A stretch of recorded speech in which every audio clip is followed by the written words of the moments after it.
इस लेक्चर से हम शुरू करने वाला है अप्लाइड डेटा साइंस। बट आज मैं तुम लोग को ये नहीं बताने वाला हूं कि अप्लाइड डेटा साइंस क्या होता है, क्योंकि अगर मैं तुम लोग को बताऊंगा तो तुम्हें कुछ भी नहीं समझेगा। इसीलिए आज मैं तुम लोग को दो चीजें बताऊंगा। सबसे पहली चीज, डेटा साइंस क्या होता है ये तुम्हें पहले जानना जरूरी है, तो वो मैं तुम लोग को बताऊंगा। मतलब डेटा साइंस के अंदर क्या होता है, I will tell you this. And second thing, applied data science इस सब्जेक्ट के अंदर हम क्या क्या पढ़ने वाले हैं। अप्लाइड डेटा साइंस क्या होता है ये तुम्हें खुद ब खुद आगे आने वाले लेक्चर्स में वैसे ही समझ जाएगा, तो उसका टेंशन मत लो। नहीं समझा तो मुझे बता दो, मैं फटाफट एक लेक्चर बना दूंगा उस पर भी। चिल मारो, टेंशन मत लो। ओके, तो अभी पहले सवाल के ऊपर आता है, विच इज डेटा साइंस क्या होता है। अब मान लेते हैं कि एक बिजनेस है। अब वैसे तो यहाँ पे कुछ भी हो सकता है, but for the ease of communication we will assume that there is a business right here. तो मान लेते हैं बिजनेस है।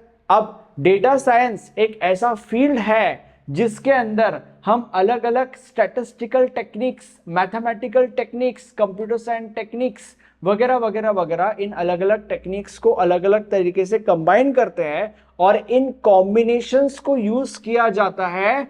जो डेटा हमारे पास अवेलेबल है उस डेटा से वैल्यूएबल इंसाइट्स और नॉलेज को एक्सट्रैक्ट करने के लिए, और उस डेटा से इनवैल्यूएबल इंसाइट्स और इस नॉलेज को एक्सट्रैक्ट करके हम उसका क्या करते हैं, अचार डालते हैं? नहीं, इससे या इसके मदद से हम इसी बिजनेस को ग्रो करते हैं। Yes, I am talking about that. Data science के अंदर हम ये करते हैं। अब मैं तुम लोग को एक एग्जांपल दूंगा। एग्जाम्पल देने से पहले तुम्हें दो चीजें समझने की जरूरत है। सबसे पहली चीज, हर एक एप्लीकेशन का सिर्फ और सिर्फ एक गोल होता है। हर एक एप्लीकेशन सिर्फ और सिर्फ एक ही चीज चाहता है, वो ये चाहता है कि जो यूजर है वो ज्यादा से ज्यादा समय उस एप्लीकेशन के ऊपर स्पेंड करे। दूसरी चीज, नेटफ्लिक्स जो है, Netflix at the end of the day एक बिजनेस ही है, राइट? अब एग्जाम्पल के ऊपर आता है। मान लेते हैं कि तुम नेटफ्लिक्स एप्लीकेशन डाउनलोड करते हो अपने मोबाइल में, साइन अप करते हो, पैसे वैसे जो देना है दे देते हो, खत्म।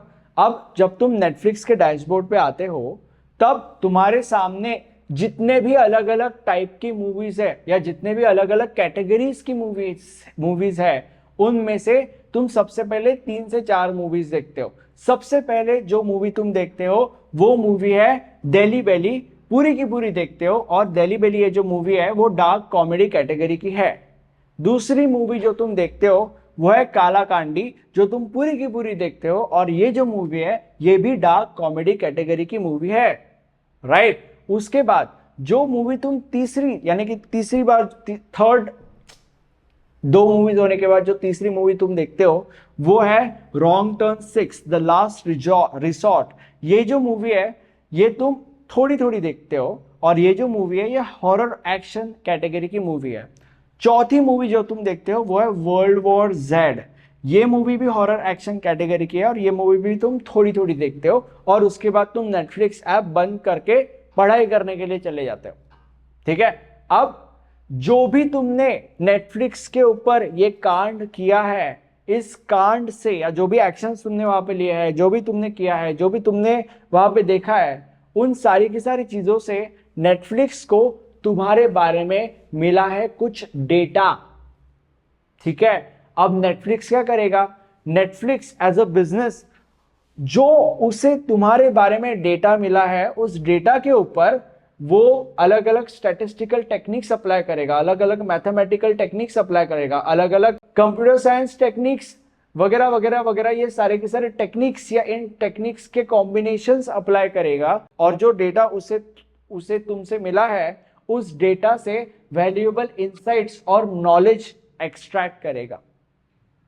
जैसे कि फॉर एग्जाम्पल नेटफ्लिक्स को ये सारी की सारी नौटंकी करके ये पता चलेगा कि तुम एक ऐसे इंसान हो, तुम एक ऐसे यूजर हो जिसको डार्क कॉमेडी मूवीज या इस कैटेगरी की मूवीज देखना बहुत ज्यादा पसंद है, क्योंकि तुमने यही मूवीज पूरी की पूरी देखी है।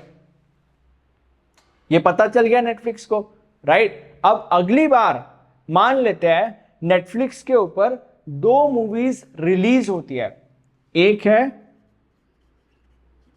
ब्लैकमेल जो कि डार्क कॉमेडी कैटेगरी के है, और दूसरी मूवी है टू स्टेट्स जो कि रोमांस कैटेगरी की मूवी है, ठीक है। तो अब चांसेस बहुत ज्यादा है कि नेटफ्लिक्स तुम्हें ब्लैकमेल इस मूवी को सबसे ज्यादा रेकमेंड करेगा, और तुम्हारे भी उस मूवी को देखने के चांसेस बहुत ज्यादा है, और तुम देखोगे उस मूवी को, काय को नहीं देखोगे, देखोगे, ठीक है। तो इससे क्या होगा, इससे तुम अपना ज्यादा से ज्यादा समय उस एप्लीकेशन के ऊपर स्पेंड कर रहे हो। और अगर मान लेते नेटफ्लिक्स बोलेगा कि अगले महीने ब्लैकमेल ये मूवी आएगी हमारे प्लेटफॉर्म पे, तो इसके भी बहुत ज्यादा चांसेस है कि अगले महीने का जो नेटफ्लिक्स का सब्सक्रिप्शन है वो तुम लोगे, तो इससे नेटफ्लिक्स को भी प्रॉफिट मिलेगा तुमसे। तो बेसिकली नेटफ्लिक्स की ये सारी की सारी नौटंकी करने का फायदा उसको हुआ है, ठीक है। तो ये सारी की सारी चीजें हुई है डेटा साइंस की मदद से। अगर नेटफ्लिक्स ये सारी की सारी चीजें करता ही नहीं था तो वो तुम्हें टू स्टेट्स रिकमेंड करता था। तुम बोलते थे कि यार मुझे रोमांस कैटेगरी की मूवी पसंद ही नहीं है, romantic, I don't like romantic stuff, तो तुम टू स्टेट मूवी देखते ही नहीं थे। चांसेस बहुत ज्यादा है तुम अगले महीने का सब्सक्रिप्शन भी नहीं लेते थे, because all you were seeing was romantic stuff on your wall and you are not into romantic movies, ठीक है। तो ना तुम नेटफ्लिक्स के ऊपर टाइम स्पेंड करते थे, ना तुम अगले महीने का सब्सक्रिप्शन परचेस करते थे, तुम भाग जाते थे किसी दूसरे एप्लीकेशन के ऊपर, जैसे कि अमेजॉन प्राइम, अल्ट बालाजी वगैरह वगैरह वगैरह, ठीक है। तो इससे क्या होता था, इससे नेटफ्लिक्स का धंधा चौपट हो जाता था, राइट। तो इसीलिए डेटा साइंस बहुत ज्यादा इंपॉर्टेंट है।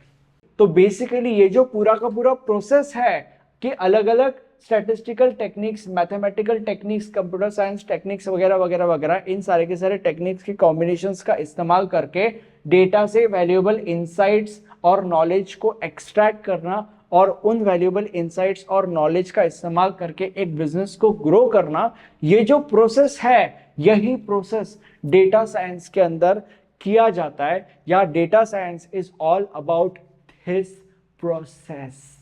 अब अभी तक जो चबर चबर मैंने करी उससे तुम्हें यह पता चल गया कि what is data science all about, या डेटा साइंस का मतलब क्या होता है। अब मैं तुम लोगों को सेकंड क्वेश्चन का आंसर देने वाला हूं, which is applied data science के अंदर हम क्या क्या पढ़ने वाले हैं। बट उससे पहले तुम्हें यह समझने की जरूरत है कि अगर एग्जाम के लिए लेक्चर तुम देख रहे हो तो ये जो सब्जेक्ट है, this subject is a combination of theory and numericals as well. तो अगर तुम्हें एग्जाम में पूरे के पूरे मार्क्स स्कोर करने हैं तो तुम्हें प्रॉपर तरीके से आंसर्स लिखने पड़ेंगे, और न्यूमेरिकल्स की भी प्रैक्टिस करनी पड़ेगी, ताकि एग्जाम में आने वाले न्यूमेरिकल्स तुम अच्छे से सॉल्व कर सको। और ऐसा करने के लिए तुम हमारे नोट्स रेफर कर सकते हो। नोट्स के अंदर आपको एग्जाम में आने वाले आंसर्स मिल जाएंगे बहुत ज्यादा अच्छे तरीके से लिखे हुए, और जो न्यूमेरिकल्स है वो भी हमने नोट्स के अंदर ऐड किए हैं, जिससे आपकी प्रैक्टिस होगी और तुम्हारा एग्जाम में मैक्सिमम पॉइंटर्स लाने के चांसेस बढ़ जाएंगे। नोट्स के सारे डिटेल्स नीचे डिस्क्रिप्शन बॉक्स में अवेलेबल है, इसीलिए मैं चाहता हूं कि अभी के अभी आप नोट्स परचेस करके इस सब्जेक्ट का अभ्यास करना चालू कर दीजिए। अब हम ये समझते हैं कि अप्लाइड डेटा साइंस इस सब्जेक्ट के अंदर हम किन किन चीजों का अभ्यास करने वाले हैं। मैंने तुम लोग को बोला था कि हम अलग अलग statistical techniques, mathematical techniques, computer science techniques वगैरह वगैरह वगैरह, इन सारे के सारे टेक्निक्स का कॉम्बिनेशन या इन अलग अलग टेक्निक्स को यूज करते हैं, और इससे हम डेटा से वैल्यूएबल इंसाइट्स और नॉलेज एक्सट्रैक्ट करते हैं, राइट। तो अब ये करता कौन है, डेटा साइंटिस्ट्स। जो ये करता है उन लोगों को बोलते हैं हम डेटा साइंटिस्ट्स। और ये कौन से मैथमेटिकल टेक्निक्स है, ये कौन से स्टैटिस्टिकल टेक्निक्स है, ये कौन से कंप्यूटर साइंस टेक्निक्स है, इन सारे के सारे टेक्निक्स को हम पढ़ने वाले हैं अप्लाइड डेटा साइंस इस सब्जेक्ट के अंदर। तो जो अपकमिंग लेक्चर्स है, all those upcoming lectures are all about या mostly about these techniques only. और ये सारे के सारे लेक्चर्स तुम्हें इस प्लेलिस्ट के अंदर मिल जाएंगे। कमेंट सेक्शन में प्लीज बताओ कि लेक्चर कैसा लगा, लाइक मार दो। Thanks so much, bye.